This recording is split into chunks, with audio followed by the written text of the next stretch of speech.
a literatura contemporânea anda muito ruim, conforme nós todos temos visto por aí. Então, sobra para nós, sobra para as mães, a boa e velha opção dos clássicos. O contato com os autores clássicos, ele traz uma série de vantagens. A primeira delas é que a redação de um grande autor clássico é muito sofisticada. Vejam, e às vezes essa sofisticação se dá na simplicidade. Já pensaram nisso? Que a simplicidade literária pode ser sofisticada?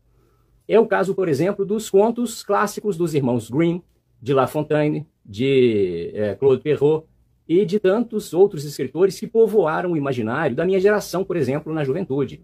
Os contos de fada, os contos antigos, são desses autores.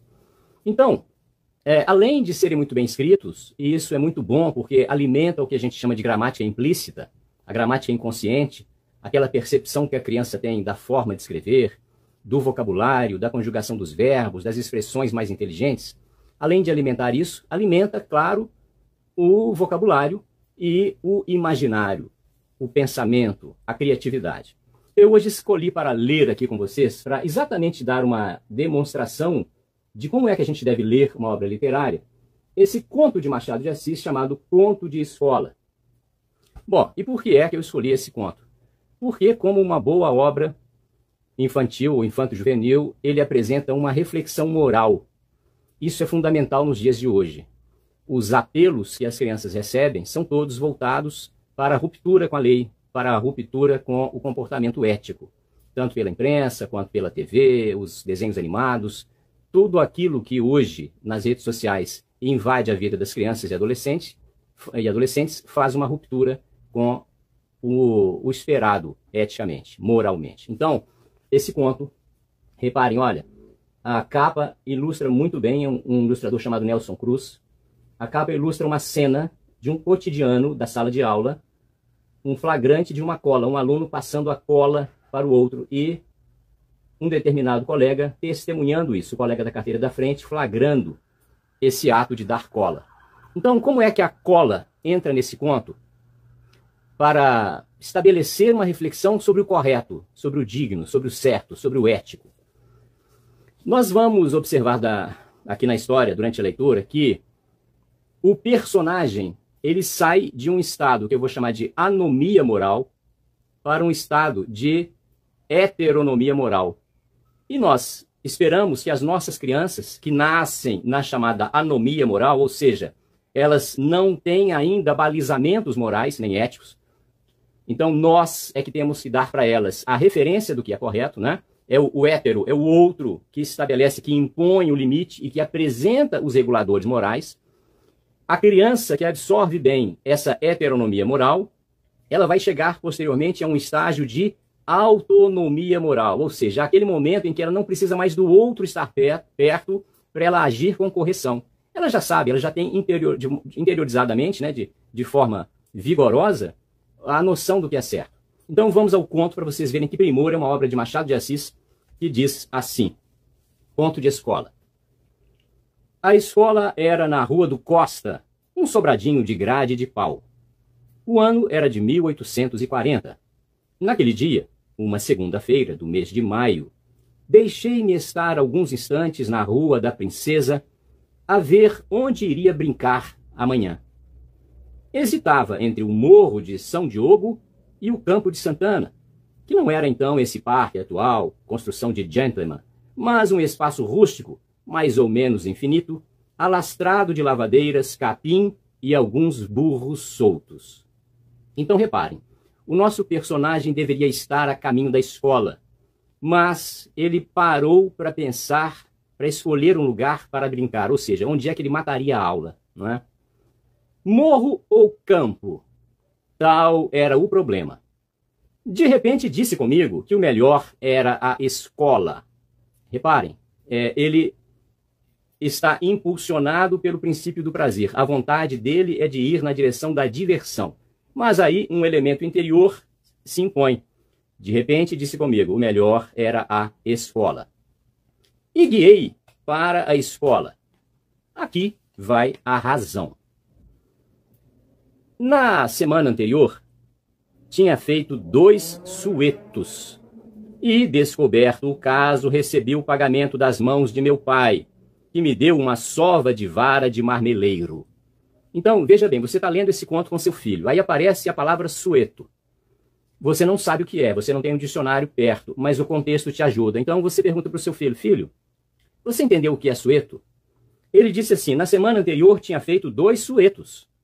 E, descoberto o caso, recebi o pagamento das mãos de meu pai e me deu uma sova de vara de marmelo. Aí aparece aqui o pai dando uma surra na criança, ok? As sovas de meu pai doíam por muito tempo.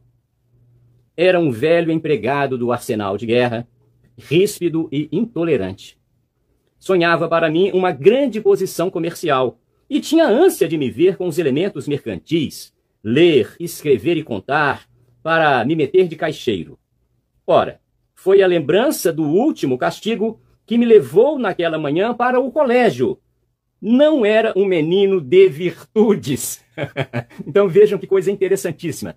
Eu tinha acabado de dizer para vocês que as crianças saem de um estágio de anomia moral, entram num estágio de heteronomia moral, e quando estão já com o caráter solidificado, bem solidificado, elas estão no momento da autonomia moral. Este personagem infantil mostra isso para nós. Ele esteve a um passo de cometer um deslize, e o que o fez parar, interromper esse ato, foi a lembrança do castigo.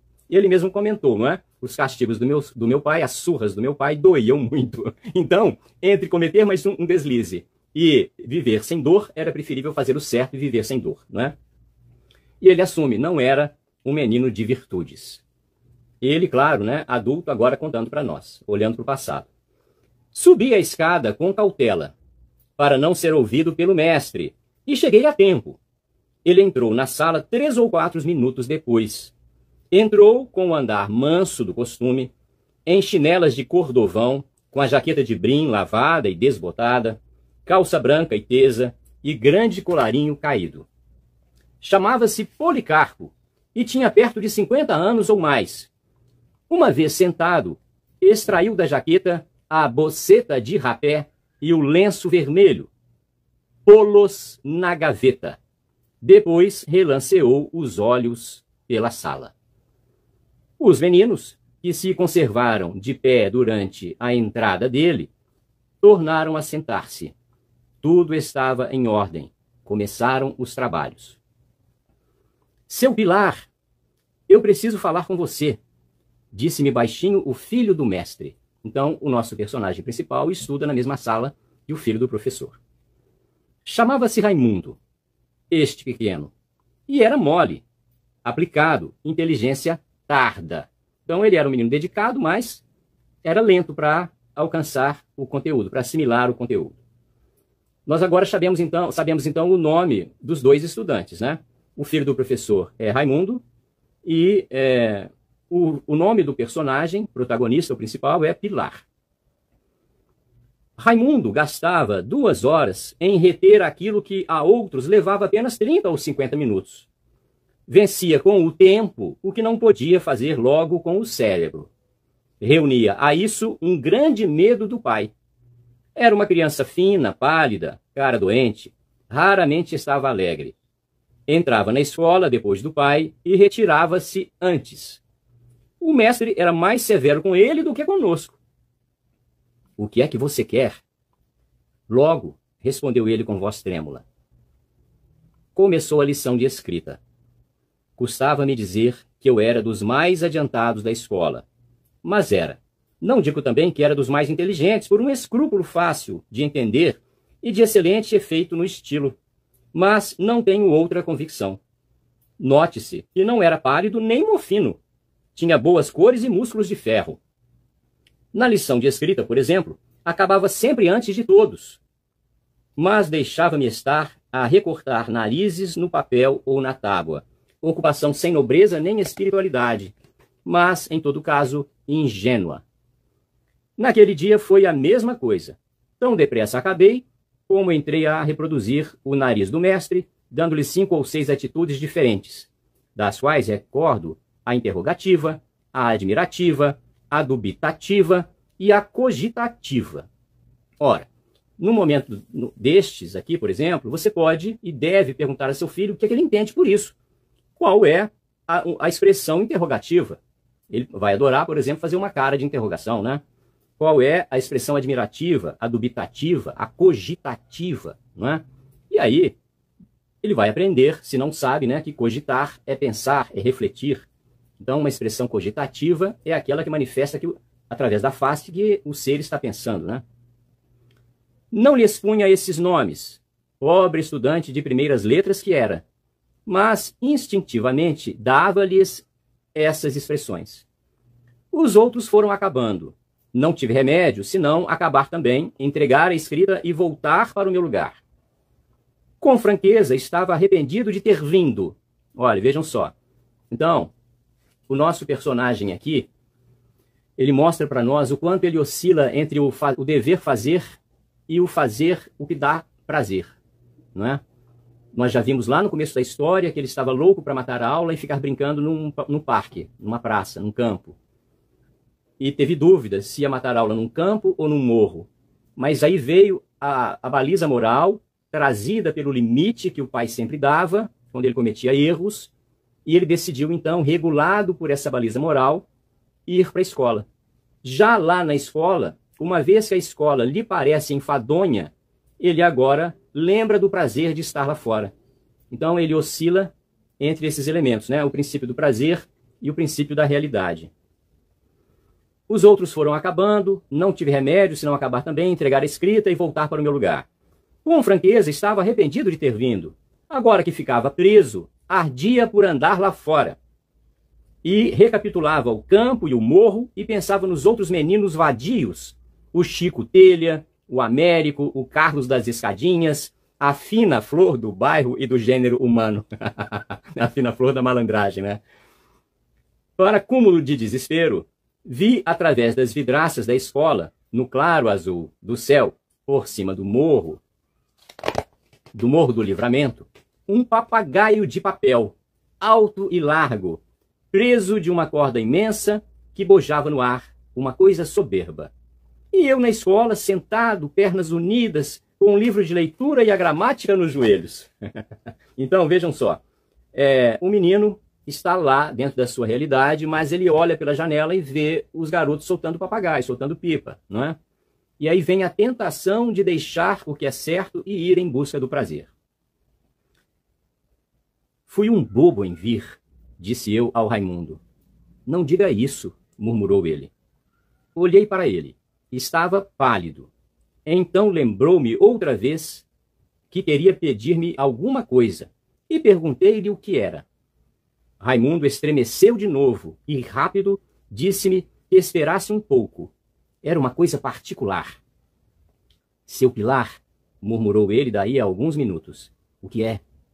Você o quê?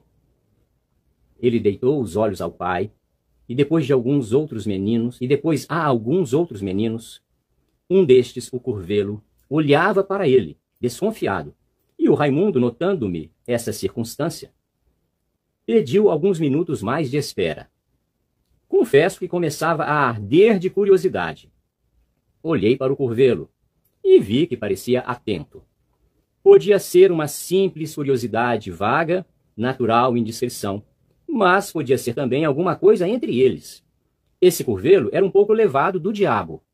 Tinha 11 anos, era mais velho que nós. Que me quereria o Raimundo? Continuei inquieto, remexendo-me muito, falando-lhe baixo, com instância, que me dissesse o que era, que ninguém cuidava dele nem de mim. Ou então, de tarde... De tarde não, interrompeu-me ele. Não pode ser de tarde. Então agora. Papai está olhando. O pai era o professor, né? O professor era pai do Raimundo. Então, o ilustrador coloca essa bela imagem do professor e dos meninos na sala de aula. Na verdade, o mestre fitava-nos. Como era mais severo para o filho, buscava-o muitas vezes com os olhos, para trazê-lo mais aperreado. Mas nós também éramos finos. Metemos o nariz no livro e continuamos a ler. Afinal, cansou e tomou as folhas do dia. 3 ou 4, que ele lia devagar, mastigando as ideias e as paixões. As folhas do dia são os jornais, né? Então, num determinado momento da aula, certamente o professor deu uma tarefa e pegou um jornal para ler. Não esqueçam que estávamos então no fim da regência e que era grande a agitação pública. Policarpo tinha de certo algum partido. Mas nunca pude averiguar esse ponto. O pior que ele podia ter para nós era a palmatória. E essa lá estava, pendurada no portal da janela à direita, com seus 5 olhos do diabo. A palmatória do professor, aqui ó. Um instrumento didático, né, da época. Com seus 5 olhos do diabo. Era só levantar a mão, despendurá-la e brandi-la com a força do costume, que não era pouca. E daí pode ser que, algumas vezes, as paixões políticas dominassem nele a ponto de poupar-nos uma ou outra correção. Naquele dia, ao menos, pareceu-me que lia as folhas com muito interesse. Levantava os olhos de quando em quando, ou tomava uma pitada de rapé, mas tornava logo aos jornais e lia a valer. No fim de algum tempo, 10 ou 12 minutos, Raimundo meteu a mão no bolso das calças e olhou para mim. Sabe o que tenho aqui? Não. Uma pratinha que mamãe me deu. Hoje? Não, no outro dia, quando fiz anos. De verdade. Tirou-a vagarosamente e mostrou-me de longe. Era uma moeda do tempo do rei, cuido que 12 vinténs ou 2 tostões, não me lembro. Mas era uma moeda, e tal moeda que me fez pular o sangue no coração. Raimundo revolveu em mim o olhar pálido, e depois perguntou-me se a queria para mim. Respondi-lhe que estava caçoando, mas ele jurou que não. Mas, então você fica sem ela? Mamãe depois me arranja outra. Ela tem muitas que vovô lhe deixou numa caixinha. Algumas são de ouro. Você quer esta? Minha resposta foi estender-lhe a mão disfarçadamente, depois de olhar para a mesa do mestre. Raimundo recuou a mão dele e deu à boca um gesto amarelo, que queria sorrir. Em seguida, propôs-me um negócio, uma troca de serviços. Ele me daria a moeda, eu lhe explicaria um ponto da lição de sintaxe. Não conseguiria reter nada do livro. Não conseguira reter nada do livro. E estava com medo do pai. E concluía a proposta esfregando a pratinha nos joelhos. Tive uma sensação esquisita. Não é que eu possuísse da virtude de uma ideia antes própria de um homem. Não. Não é também que não fosse fácil em empregar uma ou outra mentira de criança. Sabíamos ambos enganar ao mestre. A novidade estava nos termos da proposta, na troca de lição e dinheiro. Compra franca, positiva, toma lá, dá cá. Tal foi a causa da sensação. Fiquei a olhar para ele, à toa, sem poder dizer nada. Compreende-se que o ponto da lição era difícil, e que o Raimundo, não o tendo aprendido, recorria a um meio que lhe pareceu útil para escapar ao castigo do pai. Se me tem pedido a coisa por favor, alcançá-la-ia do mesmo modo, como de outras vezes. Mas parece que era lembrança das outras vezes, o medo de achar a minha vontade frouxa ou cansada, e não aprender como queria. E pode ser mesmo que em alguma ocasião lhe tivesse ensinado mal. Parece que tal foi a causa da proposta. O pobre diabo contava com o favor, mas queria assegurar-lhe a eficácia. E daí recorreu à moeda que a mãe lhe dera e que ele guardava como relíquia ou brinquedo. Pegou dela e veio esfregá-la nos joelhos, à minha vista, como uma tentação. Realmente era bonita, fina, branca, muito branca. E para mim, que só trazia cobre no bolso, quando trazia alguma coisa, um cobre feio, grosso, azinhavrado, não queria recebê-la e custava-me recusá-la. Olhei para o mestre, que continuava a ler com tal interesse, e ele pingava o rapé do nariz. Ande, tome, dizia-me baixinho o filho. E a pratinha fuzilava-lhe entre os dedos como se fora diamante. Em verdade, se o mestre não visse nada, que mal havia? E ele não podia ver nada. Estava agarrado aos jornais, lendo com fogo, com indignação. Tome, tome. Relanceei os olhos pela sala. e dei com os do curvelo em nós. Disse ao Raimundo que esperasse. Pareceu-me que o outro nos observava, então dissimulei. Mas daí a pouco deitei-lhe outra vez o olho e tanto se ilude à vontade. Não lhe vi mais nada. Então cobrei ânimo. Dê cá! Raimundo deu-me a pratinha, sorrateiramente. Eu metia-a na algibeira das calças com um alvoroço que não posso definir. Cá estava ela comigo, pegadinha à perna. Restava prestar o serviço, ensinar a lição, e não me demorei em fazê-lo, nem o fiz mal. Ao menos conscientemente. Passava-lhe a explicação em um retalho de papel que ele recebeu com cautela e cheio de atenção. Sentia-se que despendia um esforço 5 ou 6 vezes maior para aprender um nada. Mas, contanto que ele escapasse ao castigo, tudo iria bem. De repente, olhei para o curvelo e estremeci. Tinha os olhos em nós, com um riso que me pareceu mau. Disfarcei. Mas, daí a pouco, voltando-me outra vez para ele, achei-o do mesmo modo, com o mesmo ar, acrescendo que entrava a remexer-se no banco impacientemente. Sorri para ele, e ele não sorriu. Sorri para ele, e ele não sorriu. Ao contrário, franziu a testa, o que lhe deu um aspecto ameaçador. O coração bateu-me muito. Precisamos muito cuidado, disse eu ao Raimundo. Diga-me isso só, murmurou ele. Então, os dois estavam em processo de cola ainda, não é? E tinha um garoto, o curvelo, sentado lá na frente, perto do professor, flagrando tudo. Fiz-lhe sinal que se calasse. Mas ele instava, e a moeda, cá no bolso, lembrava-me o contrato feito. Ensinei-lhe o que era, disfarçando muito. Depois tornei a olhar para o curvelo, que me pareceu ainda mais inquieto, e o riso, dantes mal, estava agora pior. Não é preciso dizer que também eu ficara em brasas, ansioso que a aula acabasse. Mas nem o relógio andava como das outras vezes, nem o mestre fazia caso da escola. Este lia os jornais, artigo por artigo, pontuando-os com exclamações, com gestos de ombro, com 1 ou 2 pancadinhas na mesa. E lá fora eu no céu azul. Por cima do morro, o mesmo eterno papagaio, guinando a um lado e outro como se me chamasse a ir ter com ele. Imaginei-me ali, com os livros e a pedra embaixo da mangueira e a pratinha no bolso das calças, que eu não daria a ninguém, nem que me cerrassem. Guardá-la-ia em casa, dizendo à mamãe que a tinha achado na rua. Para que me não fugisse, ia-a apalpando, roçando-lhe os dedos pelo cunho, quase lendo pelo tato a inscrição, com uma grande vontade de espiá-la. — Ô, seu Pilar! — bradou o mestre com voz de trovão. Estremeci como se acordasse de um sonho, e levantei-me às pressas. Dei com o mestre, olhando para mim, cara fechada, jornais dispersos, e ao pé da mesa em pé, o curvelo. Pareceu-me adivinhar tudo. — Venha cá! — bradou o mestre. Fui e parei diante dele. Ele enterrou-me pela consciência dentro um par de olhos pontudos. Depois chamou o filho. Toda a escola tinha parado. Ninguém mais lia. Ninguém fazia um só movimento.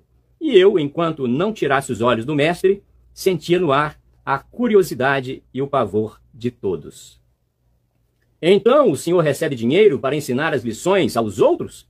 Disse-me o Policarpo. Eu... — Dê cá a moeda que este seu colega lhe deu, clamou. Não obedeci logo, mas não pude negar nada. Continuei a tremer muito. Policarpo bradou de novo que lhe desse a moeda. E eu não resisti mais, meti a mão no bolso, vagarosamente, saquei-a e entreguei-lhe-a. Ele examinou-a de um e outro lado, bufando de raiva. Depois estendeu o braço e atirou-a à rua. E então disse-nos uma porção de coisas duras, que tanto o filho como eu acabávamos de praticar uma ação feia, indigna, baixa, uma vilania, e, para emenda e exemplo, íamos ser castigados. Aqui pegou da palmatória. Aí o ilustrador coloca o professor levantando em pé, né, já em pé, e pegando a palmatória na parede. Perdão, seu mestre, solucei eu. Não há perdão. Dê cá a mão. Dê cá, vamos, sem vergonha. Dê cá a mão. Mas, seu mestre, olhe que é pior. Estendi-lhe a mão direita, depois a esquerda, e fui recebendo os bolos, um por cima dos outros, até completar 12 golpes de palmatória. 12 que me deixaram as palmas vermelhas e inchadas. Chegou a vez do filho, e foi a mesma coisa. Não lhe poupou nada. 2, 4, 8, 10, 12 bolos. Acabou, pregou-nos outro sermão. Chamou-nos sem vergonhas, desaforados, e jurou que se repetíssemos o negócio, apanharíamos tal castigo que nos havia de lembrar para todo sempre. E exclamava: porcalhões, tratantes, faltos de brio. Eu, por mim, tinha a cara no chão. Não ousava fitar ninguém. Sentia todos os olhos em nós. Recolhi-me ao banco, soluçando, fustigando pelos impropérios do mestre. Na sala, arquejava o terror. Posso dizer que naquele dia, ninguém faria igual negócio. Naquele dia. Então, vejam só. Tudo bem, né? Ninguém aqui está dizendo que castigos, como os de palmatória, são aconselháveis. Mas o conto mostra para nós até aqui um personagem que está em processo de formação, que sabe o que é certo, mas que vacila entre fazer o correto e fazer o não correto. E aqui tem um elemento muito bacana, que é o sentimento de vergonha. Esse personagem sente vergonha. Lembram-se de que eu falei no começo da nossa conversa? Que a construção do senso moral, do juízo moral nas crianças, ela tem 3 etapas. A etapa lá de bebê, a etapa de nenenzinho, né? Que ainda não tem elementos morais, portanto, é uma fase de anomia moral. E depois que a gente vai dizendo, não pode, não põe a mão, não leva a boca, vai dar choque, você vai cair, desce daí. Depois que a criança começa a entrar em contato com o proibido, que é aquilo que apresenta o limite, o que não deve, o que não pode ser feito, porque existem normas, existem regulações, ela começa a partir do outro, a alcançar o que a gente chama de heteronomia moral. Por que é hétero? Porque vem do outro. É a referência moral que o outro dá e que o eu começa a perceber e a incorporar como rumo, como caminho, como regulador, não é? E aí, o sentimento de vergonha, que é uma questão que esse conto traz para nós, é um sentimento que evidencia a presença da fase inicial da autonomia moral, que é o momento em que o sujeito já tem dentro dele os elementos para reconhecer que errou, envergonhar-se do erro e querer, através do arrependimento, não errar mais. E aí a história continua. Naquele dia, né, muito interessante isso, naquele dia ninguém queria mais, ninguém cometeria aquilo. Então, é importante lembrar isso, porque a criança, ela tem uma memória muito encurtada das coisas, não é? E o personagem mostra isso para nós. Recolhi-me ao banco, soluçando, fustigando pelos impropérios do mestre. Na sala arquejava o terror. Posso dizer que naquele dia ninguém faria igual negócio. Creio que o próprio curveiro enfiara de medo, o próprio delator, né? Não olhei logo para ele. Cá dentro de mim, jurava quebrar-lhe a cara. Na rua, logo que saíssemos, cá dentro de mim, jurava quebrar-lhe a cara na rua, logo que saíssemos, tão certo como 13 e 2 serem 5. Daí a algum tempo, olhei para ele. Ele também olhava para mim, mas desviou a cara. E penso que empalideceu. O protagonista devia estar morto de ódio, né? E causou temor no delator. Começou a variar de atitude, agitando-se à toa, coçando os joelhos, o nariz. Pode ser até que se arrependesse de nos ter denunciado. E, na verdade, por que denunciar-nos? Em que é que lhe tirávamos alguma coisa? Tu me pagas, tão duro como osso, dizia eu comigo. Veio a hora de sair. E saímos. Ele foi adiante, apressado. E eu não queria brigar ali mesmo, na Rua do Costa, perto do colégio. Havia de ser na Rua de São Joaquim. Quando, porém, cheguei à esquina, já o não vi. Provavelmente escondera-se em algum corredor ou loja. Entrei numa botica. Espiei em outras casas. Perguntei por ele a algumas pessoas. Ninguém me deu notícia. De tarde, faltou à escola. Em casa não contei nada. É claro. Mas, para explicar as mãos inchadas, menti à minha mãe. Disse-lhe que não tinha sabido a lição. Dormi nesse dia, mandando aos diabos os 2 meninos, tanto o da denúncia como o da moeda. E sonhei com a moeda. Sonhei que, ao tornar à escola no dia seguinte, dera com ela na rua e a apanhara, sem medo nem escrúpulos. Claro, né? O professor jogou pela janela e ele estava sonhando em encontrar a moeda. De manhã, acordei cedo. A ideia de ir procurar a moeda fez-me vestir depressa. O dia estava esplêndido, um dia de maio, sol magnífico, ar brando, sem contar as calças novas que minha mãe me deu, por sinal que eram amarelas. Tudo isso e a pratinha. Saí de casa como se fosse trepar ao trono de Jerusalém. Piquei o passo para que ninguém chegasse antes de mim à escola. Ainda assim, não andei tão depressa que amarrotasse as calças. Não que elas eram bonitas. Mirava-as, fugia aos encontros, ao lixo da rua. Na rua encontrei uma companhia do batalhão de fuzileiros, tambor à frente, rufando. Não podia ouvir isto quieto. Então essa cena é uma cena de uma banda, né, de um batalhão tocando. O batalhão marchando e a banda na frente tocando. Não podia ouvir isto quieto. Por quê? Porque a música marcial mobiliza, né? Leva o corpo a querer marchar também. Os soldados vinham batendo o pé rápido, igual direita, esquerda, ao som do rufo. Vinham, passaram por mim e foram andando. Eu senti um comichão nos pés e tive ímpeto de ir atrás. Já lhes disse, o dia estava lindo. E depois, o tambor. Então, ele começa a justificar a tentação. Olhei para um lado e outro.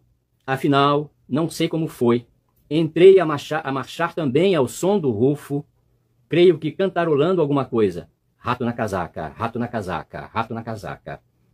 Não fui à escola. Acompanhei os fuzileiros. Depois enfiei pela saúde e acabei amanhã na praia da Gamboa. Voltei para casa com as calças enxovalhadas, sem pratinha no bolso, nem ressentimento na alma. O curvelo... e contudo, a pratinha era bonita. E foram eles, Raimundo e Curvelo, que me deram o primeiro conhecimento, um da corrupção, outro da delação. Mas o diabo do tambor termina assim, esse brilhante conto de Machado de Assis. Bom, então, crianças e adolescentes, pré-adolescentes, precisam disto, né? Não é de avesso da pele, não é de cavalo taradão e obras do gênero. Aqui, pessoal, quando a gente está diante de criança, lendo esse tipo de literatura, muitas perguntas surgem. O tempo todo, elas querem saber tudo, elas querem comentar tudo, querem interromper, porque eles entram no processo imaginativo que o escritor provoca e querem descodificar, querem entrar nessa narrativa compreendendo. Elas não querem sair desse processo de leitura com dúvidas, né? E nós, adultos, temos que fazer também o caminho da interrogação em muitos pontos. Como, por exemplo, perguntar, e você? O que é que você faria se você estivesse nessa situação? Você daria cola ao seu amigo, por mais que ele fosse seu amigo? Você viveria, tal como ele, o mesmo dilema, o mesmo problema? Ou você seria decisivo em escolher logo um dos dois caminhos? Qual seria a sua escolha? Daria a cola ou não? E se você estivesse nessa cena do tambor, qual seria a sua opção? Mentir para sua mãe, você mentiria? Você acha que vale a pena fazer isso? Em muitas situações, o conto fala em mentir. Ora, o autor não está ensinando crianças a mentir. O autor está colocando uma situação ficcional, mas que tem uma relação muito intensa com a realidade, porque nós todos já estivemos diante da possibilidade de dar cola ou de colar, não é? E cada um de nós fez as suas escolhas. E o conto, o Machado de Assis, mostra isso para nós, não é? O quanto uma atitude que parece ingênua e inofensiva pode servir de um profundo objeto de reflexão sobre regulação moral. É um belíssimo conto, ele está em domínio público, Machado de Assis já morreu há mais de 70 anos, e então vocês acham o PDF desse conto, caso queiram, facilmente na internet. Fica, então, o seguinte, pessoal. Primeiro, a construção do valor moral é uma construção da infância. E ela se dá à medida em que nós interpomos os limites. Criança precisa de limite. Criança precisa aprender a lidar com a frustração e a aprender a lidar com o não. Criança que não aprende a ouvir não, jamais conseguirá viver bem uma frustração. Será sempre um adulto infeliz, porque a vida é um conjunto de frustrações, não é? Nós vivemos isso sempre. Cada sonho, cada projeto, cada coisa desejada é uma conquista demorada e alcançada depois de muitos insucessos. Então fica aí uma sugestão de caminho, de leitura. Naquele caso lá atrás, né, quando apareceu a palavra boceta, como uma palavra que se refere a uma bolsa, a uma caixinha de guardar rapé, que o professor portava, se você leu a obra antes, se você leu, se preparou para ler para o seu filho antes, e você não quer discutir essa palavra, você troca. Na hora da leitura, você substitui por outra, não é? Se você acha que está cedo para ouvir dele esse tipo de pergunta, você coloca um sinônimo no lugar, tá bom? Então fica aí o conto do Machado. Espero que vocês tenham gostado. Um grande abraço, fiquem com Deus.